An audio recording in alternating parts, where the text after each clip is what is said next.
আল্লাহ আমাদেরকে দুনিয়াতে পালাক্রমে আনছে। আমরা নিজে নিজে আসি নাই, আল্লাহ আমাদেরকে আনছে। আমরা কি কেউ নিজে নিজে আইছি না কেউ আনছে? আজকে যে আমি আপনাদের কেন আইছি, আমার কামে আইছি,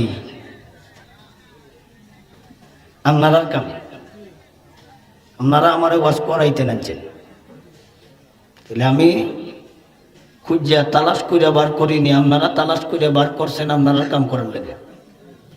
আইসা যদি আমি ওয়াজ না কইরা কাই আর ঘুমাই, যাওয়ার সময় যদি আপনারা কই যে আমার গাড়ির ভাড়া দেন, দিবেন তো? গাড়ির ভাড়া দিব দূরের কথা, ফিট নাও 2-4টা দিতে পারে। কইব আনছি কেরে, ওয়াজ করতে না কেরে, কইব নি? এলে যদি সম্মান লইয়া যাওয়া যায় না, তাইলে আপনাদেরকে জিজ্ঞাসা করেন, আপনি নিজেকে জিজ্ঞাসা করেন নিজে, যে আল্লাহ আনছে দুনিয়ার, এই আল্লাহর কাজ না কইরা যদি আমরা ইয়া নিজের কাম করি, উনি কি পরিমাণ বেতন দেওয়ার কথা, উনি কি পরিমাণ টেহা দেওয়ার কথা। অথচ উনি বাড়ি দিল, গাড়ি দিল, চন্দ্র দিল, সূর্য দিল, ঘুমাইবার জায়গা দিল, বউ দিল, বাচ্চা দিল, যৌন ক্ষমতা দিল, সব কিছু দিল, আর নিজের কামই এসে শুরু করছি, যে আনছে তার কাম করিই না। তাইলে উনি কি সময় মতো বৃষ্টি দেওয়ার কথা, না সাথে বড় হাত্তর দেওয়ার কথা? এই কারণে তো সময় মতো বৃষ্টি ভাই না, বৃষ্টি ভাইলেও আমরা সময় সারা ভাই, সাথে বড় বড় বোনাস পাত্তর ভাই। এই পরিমাণ বৃষ্টি দেয় পরে ভিসারি লইয়া থাকা নেয়নি কেন লাগে না? যেই কামের লাগে উনি আনছে এই কাম বাদ দিয়েছি, এই কাম বাদ দিয়েছি।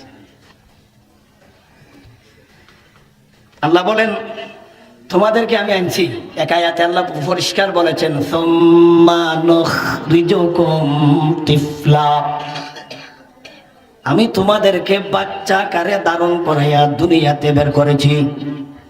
আমরা বের হইছি না বের করছে? বের করছে, আমরা বের হইছি না, যেহেতু ইখরাজ ব্যবহার হয়েছে। খুরুজ শব্দের অর্থ হলো নিকল না, আর ইখরাজ শব্দের অর্থ হলো নিকাল না। তাহলে নিকালছে উনি আনছে, যে আনছে ওনার কামের লাগে আনছে, এটা কোন আপনারা? বাকি রইল ওনার কামটা কি? উনি আমাদেরকে পালাক্রমে দুনিয়াতে আনছে, একসাথে আনছে না। আবার একদল আয় আর একদল যায়, একদল তাকে কিছুদিন পরে জাগা। হাদিস শরীফ আল্লাহর নবীজি বলেন, ইন্নাল্লাহা তাআলা মুস্তাখলিফুকুম ফায়ানজুরা কাইফা তা'মালুন ওয়া ফি রিওয়ায়াতিন ফানাজিরুন কাইফা তা'মালুন। আল্লাহর নবী বলেন, আল্লাহ তোমাদেরকে দুনিয়াতে পালাক্রমে পাঠায়, আল্লাহ দেখনেওয়ালা দেখতে চায় আল্লাহ দে কামে আনছে এই কাম করে কিনা। আল্লাহ দেখনেওয়ালা দেখতে চায় যেই কামে আনছে এই কাম বান্দাবান্দি করে কিনা। তাই নবী বলেন, ইন্নাল্লাহা তাআলা মুস্তাখলিফুকুম ফায়ানজুরা কাইফা তা'মালুন, তোমরা করো কিনা। ওই আনলেওয়ালায় যিনি আনছে উনি দেখতে চায় কে কি কাম করে। আল্লাহর কাম করে না নিজের কাম করে? আল্লাহর কাম করে না, হে নিজের স্বার্থ হাসিল করে। আল্লাহ দেখনেওয়ালা দেখতে চায়, তাইলে কে আল্লাহর কাম করে, কে বান্দা নিজের কাম করে, আল্লাহ মনে দেখে না? কিতা কোন আল্লাহ দেখে না? আল্লাহ দেখে। আল্লাহ বলেন, যে নিজের কাম করে আমার কাম করে না, তারে দুনিয়াতে আমি এমনিই ছাড়তাম না। আমি তারে দুনিয়াতেও শাস্তি দিবাম, মরার পরেও শাস্তি দিও। কেন আল্লাহ দুনিয়াতে শাস্তি দিত? বলে আমার কাম করার আগেই তো তোর জন্য দুনিয়াটাকে বিছানার মতো বিছাইয়া দিছি, এখনো তুই আমার কাম শুরু করছস না। তুই আসার জন্য তুই আমি আলোর ব্যবস্থা করে দিছি, আসার আগেই তো আমি আল্লাহ রাত্রের ব্যবস্থা করে দিছি, ঘুমাইবার সুবিধা করে দিছি। ঘুমাইতে হইলে ভয় পাইবে এই কারণে আমি একটা ডিম লেটও ফিট করে দিছি। এর আগে আমি তোর জন্য কত কিছু করে দিলাম, আর এত কিছু ভাবার পরে যখন তুই আমার এই কাম ভুলেই গেলে, আমার কাম এই তুই করা ভুলেই গেলে, সুতরাং আমি তোরে দুনিয়াতে এমনিই ছাড়তাম না। এতগুলি খাওয়ান খাওয়াইছি মনে করস এমনি ছেড়ে দিয়াম, এতগুলি আমি আল্লাহ আলো বাতাস দিছি এমনি ছেড়ে দিয়াম, এতগুলি নিয়ামত আমি তোকে বুক করার জন্য দিছি, তুই কি মনে করস এমনিই ছেড়ে দিয়াম? আমি কি তোরে শাস্তি দিতাম না? এমনিই ছেড়ে দিয়াম? আল্লাহ বলেন আমি তোকে শাস্তি দিব, দুনিয়াতেও দিব, মরার পরেও দিব। দুনিয়ার শাস্তি কি আর কোন কাজের জন্য শাস্তি পাইব আল্লাহ আমার এই তিলাওয়াতকৃত আয়াতগুলিতে আলোচনা করেছেন। আসুন আমরা এখন মূল আলোচনায় যাই। এতক্ষণ ভূমিকার আলোচনা করলাম, এটি যদি স্মরণ রাখেন সামনের কঠিন কথা আসতেছে, বুঝতে সহজ হবে। ওয়ামান আরাদা আন যিকরি ফাইন্না লাহু মাঈশাতান দানকা ওয়া নাহশুরুহু ইয়াওমাল কিয়ামাতি আ'মা ক্বালা রাব্বি লিমা হাশারতানি আ'মা ওয়া ক্বাদ কুনতু বাসীরা। আয়াতের তরজমা হলো, যে ব্যক্তি আমার জিকির থেকে মুখ ফিরাবে। এটা হলো আয়াতের শাব্দিক তরজমা। যেই ব্যক্তি আমার জিকির থেকে মুখ ফিরাবে, কার জিকির? কার জিকির? আল্লাহর জিকির থেকে মুখ ফিরায়। এরাস শব্দের অর্থ হলো মুখ ফিরা। জিকির তো জিকির আপাতত রেখে দেই, ব্যাখ্যা আছে, জিকিরের ব্যাখ্যা ছাড়া বুঝতেন না। তাইলে তর্জমা দাঁড়াইল মান অর্থ যে এরাস মুখ ফিরায়, আন অর্থ হইতে জিক্রি আমার জিকির। তাহলে আমার জিকির থেকে যে ব্যক্তি মুখ ফিরাবে, আসেন এখন তফসিরও যাই, তর্জমা তো বুঝলে নেই, আসেন ব্যাখ্যা যাই। জিকিরের ব্যাখ্যা আল্লামা সানাউল্লাহ ফানিফতি রহমতুল্লাহ আলাইহি তফসিরে মজবরিতে জিকিরের ব্যাখ্যা করেছেন কয়েকটা। এর মধ্যে 1 নম্বর ব্যাখ্যা করেছেন কোরআন। 1 নম্বর ব্যাখ্যা কি? কোরআন। যেহেতু পবিত্র কোরআনে আল্লাহ ভিন্ন আয়াতে কোরআন শরীফকে আল্লাহ জিকির বলেছেন, কোরআন শরীফকে আল্লাহ জিকির বলেছেন। এক আয়াতে আল্লাহ বলেন, ইন্না নাহনু নাযালনা যিকরা ওয়া ইন্না লাহু লাহাফিজুন। আমি জিকির নাযিল করেছি, তার হেফাজত আমি করব। সুতরাং এখানে জিকির শব্দের অর্থ হলো 30 পারা কোরআন। তাহলে আল্লাহ বলেন আমি 30 পারা কোরআন আমি নাযিল করেছি, তার সংরক্ষণ, তার হেফাজত, তার রক্ষণাবেক্ষক স্বয়ং আমি আল্লাহ। তাহলে কোরআন শরীফকে কেউ নষ্ট করতে পারবে না, কোরআন শরীফকে কেউ অপমান করতে পারবে না। কোরআন শরীফ ফুড়ে লাইলে কি কইব, কি হইব? কোরআন শরীফে শিখ জ্বালাইলে কি হইব? অনেক মানুষ দেখছি নাস্তিক মোর্তাদেরা কোরআন শরীফের ফাতা শিখ জ্বালায়, কোরআন শরীফ জ্বালাইলায়, কোরআন শরীফ ফুড়ে লায়। এই গাদার ঘরের গাদা, তুই কোরআন শরীফ কয় হাজার ফুরবে, তুই কোরআন শরীফ কয় হাজার নষ্ট করবে, কোরআন শরীফ বাদ দিলে কি কাম হইব? লক্ষ লক্ষ কোরআনের হাফেজ, এদেরকে তো জ্বালানো হয় নাই, এদেরকে তো ছিঁড়া হয় নাই। আল্লাহ বলেন প্রত্যেক মানুষের সিনার ভিতরে কোরআন ঢুকাইয়া হেফাজত আমি আল্লাহ নিজ দায়িত্বে করব। নারে তাকবীর, নারে তাকবীর, ইসলামের সূত্ররা হুঁশিয়ার সাবধান, কোরআনের আলো, কোরআন হাদিসের আলো, ঘরে ঘরে জানো, নারে তাকবীর। তাহলে জিকিরের 1 নম্বর ব্যাখ্যা হলো 30 পারা কোরআন। তাহলে অর্থ কি হইল? ওয়ামান আরাদা আন যিকরি, যে ব্যক্তি আমার কোরআন থেকে মুখ ফিরায়। অর্থ কি হইল? যেই ব্যক্তি আমার কোরআন থেকে মুখ ফিরাবে। মুখ ফিরানোর আরো একটু সহজ করে দিই আপনাদের, মুখ ফিরানোর ব্যাখ্যাটা কি এর আগে আরো একটু স্পষ্ট করে দিই, তাইলে পরের কথা বুঝতে সহজ হবে। এর আগে যদি মুখ ফিরানো, মুখ ফিরানো যারা একটু কঠিন করে যাচ্ছি মনে হয়, উদাসীন, এটা একটু কঠিন করে নিয়েছি, আরো সহজ কেমনে করতাম। উদাসীন, উদাসীন বলতে আমাদের সমাজে অনেক মানুষের আছে টাইম নাই, কিটা নাই, টাইম নাই, টাইম নেই, বুঝছেন তো, বিজি বিজি, কিটা টাইম নাই, সময় নাই, টাইম নাই, সময় নাই। এখন বুঝতেছেন নি? তাহলে এরা শব্দের কই পর্যন্ত লইয়া গেলাম তর্জমা? প্রথম শব্দের শাব্দিক অর্থ ছিল মুখ ফিরানো, কিন্তু আমি এটাকে বুঝাইতে দেয়া নিছি টাইম নাই বা সময় নাই, টাইম নাই বা সময় নাই, এটাই হইল মুখ ফিরানো, টাইম নাই। তাইলে তোমার ব্যবসা করার টাইম ঠিকই আছে, মগর কোরআনের কাছে আসার টাইম নাই। বিয়া শাদী করার টাইম আছে, মগর কোরআন পড়ার টাইম নাই।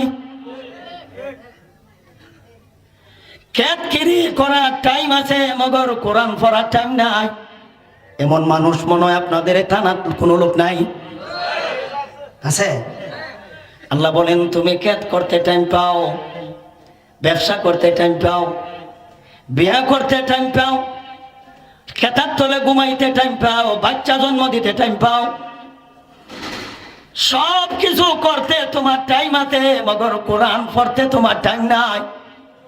সব কিছু করতে তোমার সময় আছে, মগর কোরআন শিখতে তোমার টাইম নাই। রাজনীতি করতে তোমার টাইম আছে, কোটি কোটি টাকা ব্যয় করতে তোমার টাইম আছে, রাত্রের বেলায় ঘুষ দেওয়ার টাইম আছে, মগর কোরআন পড়ার টাইম নাই। এমন মানুষ আমরা বাংলাদেশও নাই। আল্লাহ বলেন তোমাকে এমনি ছাড়ব না, এতগুলি হায়াত দিলাম, এতগুলি জিনিস দিলাম, এতগুলি নিয়ামত দিলাম, বুক করতেছ, মনে করতেছ যে তুমি ফ্রি বুক করতেছ, তোমার হিসাব লইতাম না। দুনিয়াতেও হিসাব লয়াম, মরার পরে খরায় কন্ডায় হিসাব লয়াম। দুনিয়ার মধ্যেও আমি আল্লাহ তোমাকে আযাব আর গজব দিয়াম, মরার পরেও আমি আল্লাহ তোমাকে পরিপূর্ণ আযাব আর গজব দিয়াম। দুনিয়াটা দিমু অল্প, মরার পরে পরিপূর্ণ। দুনিয়াটা ফুরাফুরি, দুনিয়াটা ফুরাফুরি না, এটা আমরা সিলেটটা ভাষা কয় তোরাতুরি। কিতা ফুরাফুরি না তোরাতুরি? তোরা বুঝুননি, তোরা অল্প। তাহলে দুনিয়াটা হলো তোরাতুরি, মরার পরে ফুরাফুরি। দুনিয়াতে যে তোরাতুরি দিবে না, কায়াতে আল্লাহ বলেন যাহারাল ফাসাদু ফিল বাররি ওয়াল বাহরি বিমা কাসাবাত আইদিন নাস লিউযীকাকুম বা'দাল্লাযী আমিলু। আল্লাহ বলেন দুনিয়াতে আমি আংশিক সাজা দিয়াম, মরার পরে পাইবা পরিপূর্ণ জাযাআ ওয়াফাকা। ইন্নাকুম কানু লা ইয়ারজুনা হিসাবা ওয়া কাযাবু বিআয়াতিনা কিযাবা। জাযাআ ওয়াফাকা, এই দিন হবে পরিপূর্ণ শাস্তি। দুনিয়ার শাস্তি এটা পরিপূর্ণ না, দুনিয়ার জেল এটা পরিপূর্ণ না, দুনিয়ার ফাঁসি এটা পরিপূর্ণ না, দুনিয়ার দেশান্তর এটা পরিপূর্ণ না, গর্তের ভিতরে গোপন থাকা এটা পরিপূর্ণ না, ভারতে পলায়ন করে আত্মরক্ষা করা এটা পরিপূর্ণ না। পরিপূর্ণ শাস্তি মরার পরে রয়েছে। দুনিয়াটা হলো ফুরাফুরি না তোরাতুরি? দুনিয়াটা হলো তোরাতুরি, মরার উপরে কইবা ফুরাফুরি। জাযাও জাযাও ওয়াফাকা ইন্নাহুম কানু লা ইয়ারজুনা হিসাবা ওয়া কাযাবু বিআয়াতিনা কিযাবা। দুনিয়াতে দিব মানসিক, মরার পরে দিয়াম পরিপূর্ণ। দুনিয়ার সব কিছু করার টাইম আছে, মগর কোরআন পড়ার টাইম নাই। অনেক মানুষ আছে আমাদেরকে কথা বলে বলে ধোঁকা দিয়েছে। কোরআন পড়ি, সরকারি কাম শুরু করি, নামাজ পড়ি আগে, পরে করি সরকারি কাম। এই জাতের কথাও মানুষে কইছে। আগে করে কোরআন, আগে পরে কোরআন, পরে করে সরকারি কাম, আগে পরে নামাজ, পরে পরে সরকারি কাম। কিন্তু ছোট ছোট বাচ্চা যখন গণভবন যায় দখল করলো, মানুষে কিন্তু বড় বড় বোয়াল মাছ পাইল, মগর খাফরের নিচে, শাড়ির নিচে, ব্লাউজের নিচে যেটা পরিধান করে এটা পর্যন্ত মানুষে খুঁজে বার করলো, কিন্তু নামাজের মুসল্লা খুঁজে পাইছে না। কোরআন শরীফ একটা জিল খুঁজে পাওয়া গেছে না। আমাদেরকে বলে কি আর তারা নিজেরা করে কি? বেগুনের দাম বেড়ে গেল, বেগুনের দাম কমাই দিতে পারে না, বরংস আমাদেরকে উপদেশ দেয় বেগুনের দাম বেড়ে গেছে গা, তোমরা বেগুনি খাও কদু দিয়া। আমরা কদু দিয়া বেগুনি খাইতাম, আচ্ছা আপনারাই কোন কদু দিয়া কি বেগুনি খায় না কদু দিয়া হয় কদুনি? কদু দিয়া কবে কদুনি, কদু দিয়া তো আর বেগুনি হইতো না। এটা কোন আপনারা উজির গুড়ির মতো ওয়াজ করে, কিন্তু উজির গুড়ি তো না। আমার মতো ওয়াজ করতে করে, কিন্তু আমি না। আমার কেউ বলবো কিন্তু বেগুন দিয়া বেগুনিই হয়, বেগুন দিয়া কদুনি হয় না, কদু দিয়া বেগুনি হয় না। এটা কই আপনারা আমাদেরকে কইছে কি আর হেরা খাইছে কি? হেরা ফ্রিজ থেকে বড় বড় বোয়াল মাছ মানছে নিচে।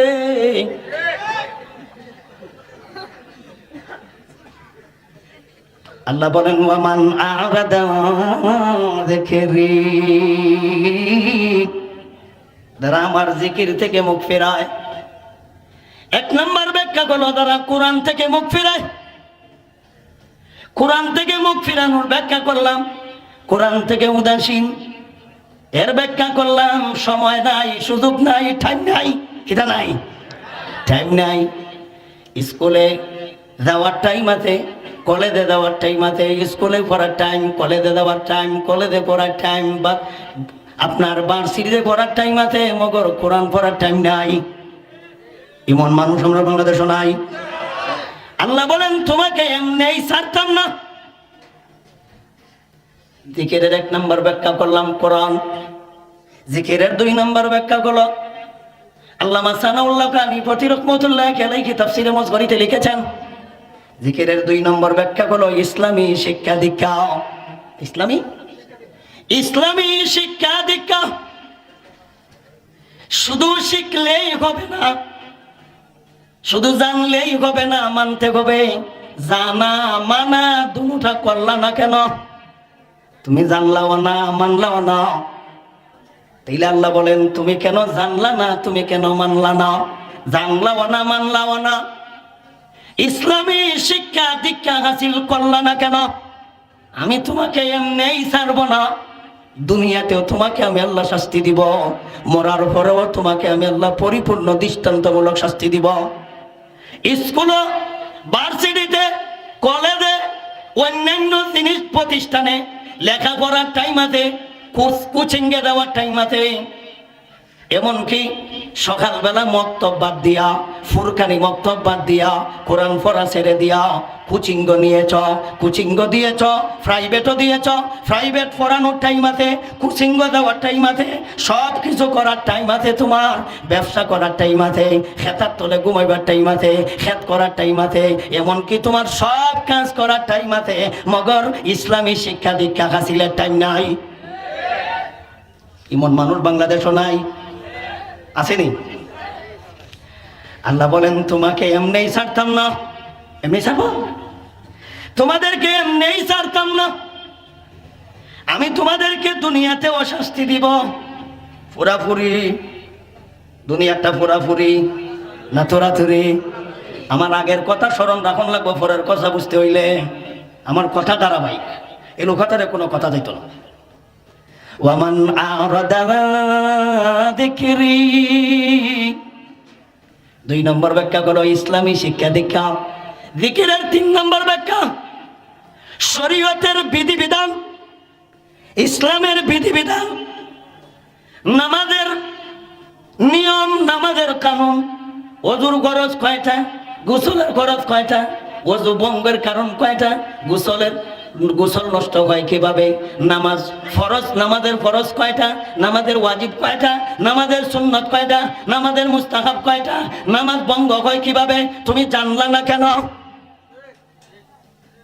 খালি নামাজ হুজুরের উপরে ফরজ, ঘুমা গেছে গা?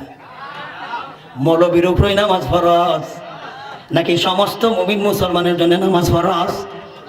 স্কুলে এত কঠিন বই, এত কঠিন ইংলিশ তোর মুখস্থ করার টাইম আছে, মগর নামাজের ফরজ শেখার টাইম নাই, নামাজের ওয়াজিব শেখার টাইম নাই, নামাজের সুন্নত শেখার টাইম নাই, গোসলের ফরজ শিকার টাইম নাই, ওযুর ফরজ শিকার টাইম নাই। এমন মানুষ বাংলাদেশও নাই। শিখলা না কেন? শিখাইলা না কেন? আল্লাহ বলেন তোমাকে এমনি সাইরা দিব মনে করো, এই কথা মনে করো না, এমনি সাইরা দিয়াম। তাইলে জিকিরের 3 নম্বর ব্যাখ্যা হলো শরীয়তের বিধিবিধান। এই জিকিরের 3 নম্বর ব্যাখ্যা হলো ইসলামের বিধিবিধান। জানলা না কেন?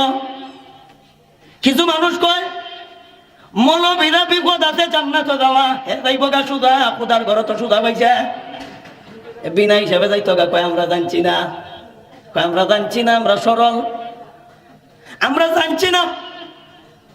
তুই জানছি না কয়া ফার ফাওয়ার পাও নাই, তুই প্রথম নম্বরের আসামি, 1 নম্বরের আসামি। তুই জানলে না কেরে? আমাদের কেল্লা ধরব, তুই জানছিলে মানলে না কেরে? 2 নম্বর আসামি।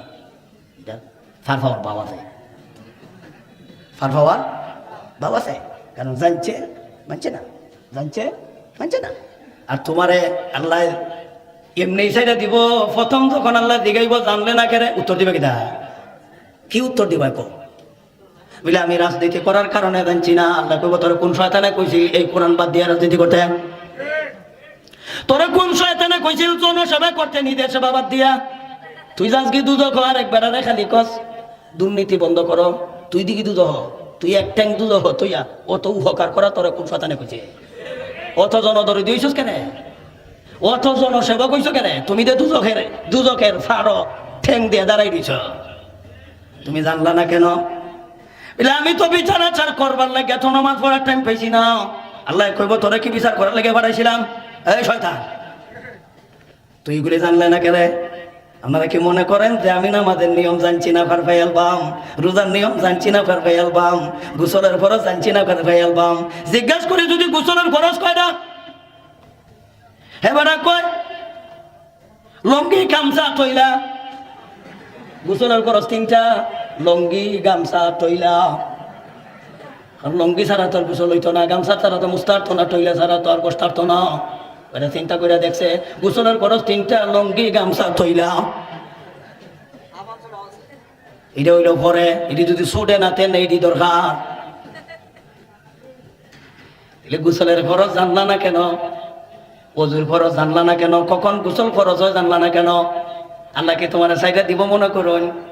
জি না। আল্লাহ বলেন ওয়ামান আবাদা যিকরি, যারা আমার জিকির থেকে মুখ ফেরায়। কয়টা ব্যাখ্যা করছি জিকিরের? কয়টা? 3টা। 1 নম্বর কোরআন, কেন তুমি কোরআন থেকে দূরে? 2 নম্বর ইসলামী শিক্ষা দীক্ষা থেকে দূরে। 3 নম্বর ইসলামের বিধিবিধান শিক্ষা গ্রহণ করা থেকে দূরে। আল্লাহ বলেন যারা জিকির থেকে দূরে থাকবে আমি আল্লাহ তাদেরকে এমনি ছেড়ে দিব না। আমি আল্লাহ তাদেরকে দুনিয়াতে দিব শাস্তি, মরার পরেও দিব শাস্তি। আমার ব্যবসায়িক ভাইরা, আমাদের ব্যবসায়িক ভাইরা যারা আছেন, ব্যবসা করেন ভালো কথা, ব্যবসা করা সুন্নাত। ব্যবসা করা আল্লাহর নবী যে একখানা হাদিসে বলেন আত-তাজিরুস সাদুকুল আমিন মা'আন নাবিয়্যিনা ওয়াস-সিদ্দীকিনা ওয়াশ-শুহাদা'i ওয়াস-সালিহিন। আমার নবী বলেন সত্যিকারের ব্যবসায়িক যারা, তাদের হাসর হবে নবী রাসূলগণের সাথে, শহীদগণের সাথে, সিদ্দিকগণের সাথে, ওরা জান্নাতে যাবে। আমি শর্ত লাগাইয়া কইছি সব ব্যবসায়িক না, সত্যিকারের ব্যবসায়িক। আত-তাজিরুস সাদুকুল আমিন, শর্ত আছে, বিনা শর্তে না, শর্ত আছে, শর্ত আছে। সব ব্যবসায়িক না, সত্যিকারের ব্যবসায়িক যারা। এখন হুজুর সত্যিকারের ব্যবসায়িক কারা? বুঝতাম কিভাবে? ব্যবসার নিয়ম জানলা না কেন? এর উপরে একদিনে তো আলোচনা করা সম্ভব না, 2-4 দিন সময় লাগবে। শুধু 2-4টা উদাহরণ দিলে বুঝতে পারবেন। একটা উদাহরণ দেই যারা আমাদের সমাজে উল্টা। উল্টা উল্টাটা কি? আমাদের সমাজ বিকৃত মাল ফেরত রাখার কোনো নিয়ম নাই। বিকৃত মাল ফেরত রাখার নিয়ম নাই, বরঞ্চ তারা প্যাকেটের উপর দিয়া, ব্যাগের উপর দিয়া লিখে দেয় ভালো কইরা বিকৃত মাল ফেরত নাই। লেখা দেয়নি? লেখা দেয় কিনা? লেখা দেয়। ব্যবসায়িক ভাইরা কইব ওয়াজটা করাইতাছি আমরা, বাসটা আমরা রই দিতাছে। আমি তো কেউ দেখে ওয়াজ করি না, কারণ আমরা তো চাই সবাই জান্নাত যাও। একটা মানুষ জাহান্নামে যাক এটা আমরা চাই না। আমরা একা জান্নাতে যাইতাম তাও আমরা চাই না। আমরা চাই সমস্ত মুমিন মুসলমানকে জান্নাতে নিয়ে যাইতে। তাহলে তুমি তো জান্নাতের কাজ করতে হইব, ব্যবসার মাধ্যমেও কিন্তু জান্নাতে যাওয়া যায়। কেটা কইলাম না? ব্যবসাটা যদি নবীর তরিকায় করে, বিক্রিত মাল ফেরত নিষেধ, লেখা দেয় বিক্রিত মাল ফেরত নাই। অথচ নবী বলেন কোন মানুষ যদি বিক্রিত মাল ফেরত রাখে আল্লাহ এর বিনিময়ে তার একটা জান্নাত দিবে। নিয়ম জানো কয়টা? বিক্রিত মাল ফেরত রাখলে আল্লাহ জান্নাত দিবে। এই ওয়াজ রাসূল মদিনার মিম্বরে বৈশা যখন করলেন, একজন সাহাবীরা পরের দিন ব্যবসা করা শুরু করতে। এও দিছে একটা কাফের দোকান। একজন সাহাবী ওয়াজ শুইনা দিছে একটা কাফের দোকান। দীর্ঘদিন পর্যন্ত ব্যবসা করলো, কিন্তু কোনো মানুষ তো আর জিনিস নিয়ে ফেরত আইয়ে না। এখন বেটার উদ্দেশ্য তো ওইটাতে না, বেটার উদ্দেশ্য কিন্তু দুনিয়াতে টাকা কামানি না। বেটার উদ্দেশ্য হলো বিক্রিত মাল ফেরত লইয়া আইতো আমি জান্নাত লাভ করতাম। বেটার উদ্দেশ্য হইলো জান্নাত লাভ করা, এই কারণে ব্যবসা দিছে। আর আমরা ব্যবসায়িকের উদ্দেশ্য হইলো যেই মালটা বেশি চাহিদা এটারে স্টক করো, পরবর্তীতে কই নাই, এরপরে যখন নাই পাইতো না 10 টাকার মাল 100 টাকা বেচবাম।